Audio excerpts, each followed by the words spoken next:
Welcome back to Just Me and the Watch. I'm so glad that you could join us once again, and I want to start this video by offering a little bit of an apology. It's been a little while since I've been able to post content.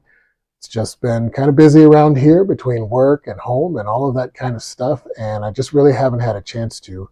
One of the things that's been going on for me while I haven't been posting is that I've been doing a little bit of traveling for work. And, I was just thinking about the travel that I do and some of the cool places I've been able to visit here just recently. A month ago, I was in Greensboro, North Carolina.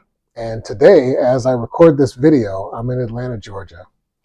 Now, if you are aware at all of the American Civil Rights Movement that took place throughout the 50s and 60s, those two cities are really major hubs for some of the actions that took place. And I had the opportunity while I was in Greensboro, North Carolina, to visit the National Civil Rights Museum, which is based in the same location as the original Woolworth lunch counter where the first sit-ins took place. And it's been turned into a museum, and there's some really fantastic exhibits there. And, just a great opportunity to share some history. While I'm in Atlanta, I've had the chance to visit the Martin Luther King National Historic Memorial Site, which consists of Second Ebenezer Baptist Church, the church that he was a pastor of and grew up in, as well as the actual grave of him and his wife, Coretta Scott King. And, there's all kinds of displays around. It's actually considered a national park site. And so there are park rangers and there are docents and people leading tours. And it's just really fantastic. A couple of months ago, back during February, during Black History Month, a TikTok user by the name of Taj with the Supra made a video about Malcolm X and his watch, which appeared to be a Longines, a Longines small second, based on some pictures that he was able to look at. And I want to just say shout out to Taj with the Supra. His video was fantastic, and you should go follow him on TikTok. He does a lot of videos about cars and watches, and in my opinion, does a much better job in 3 minutes than I am ever able to do in the 8, 9, or 10 minutes that my videos usually run. But go check him out, follow him. He has great content.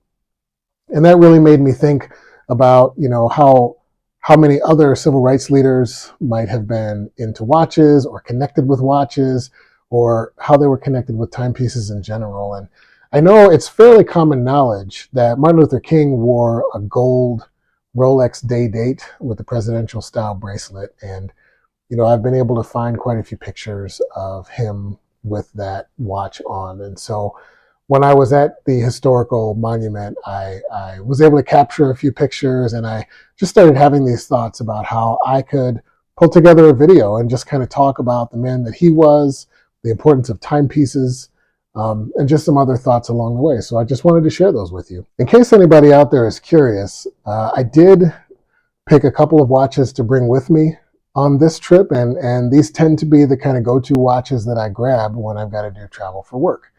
My sort of main timepiece when I'm traveling is my San Martin Rolex Explorer Homage, and this is the version 1, the generation 1, so it is a 39 millimeter case with the Fotina'd lume, and it's a really beautiful watch. I'll give you some close-up shots of that in just a moment. And this cheap Casio, which is a great watch to go exercise in when I need to kind of burn off some stress at the end of the day. In just a moment, when I do some close-ups of this watch for you, I'll give you the actual reference numbers for both of these. I decided to record this video sort of spontaneously here in the hotel room, so I wasn't fully prepared with my usual information. But I wanted to share those thoughts with you guys and share a little bit about the places that I've been able to visit here in the last couple of months, and let's get into it. My San Martin SN020 Generation 1 has a 39 millimeter stainless steel case with a Seiko NH35 beating away behind the classic dial that harkens back to the explorers of the 70s, 80s, and 90s. Though it's older, it has San Martin's usual excellent finishing and quality, the robust build, 100 meters of water resistance, and supreme comfort provided by the oyster-style bracelet tapering from 20 millimeters to 16 millimeters makes this an easy grab-and-go watch that's perfect for travel. Since I bought this watch, they have since introduced smaller sizes, including 38mm and 36mm for those with smaller wrists. My other knockaround watch is this Casio W800, available at any Walmart or big box store near you, usually for less than $25. For me and my large wrists, it's a better fit than the F91 with a bit more function and usability. With 100 meters of water resistance and a durable resin case that also features a decent LED backlight, it meets my needs for less than the cost of a basic G-Shock 5600. Although I do have one of those too. Go figure.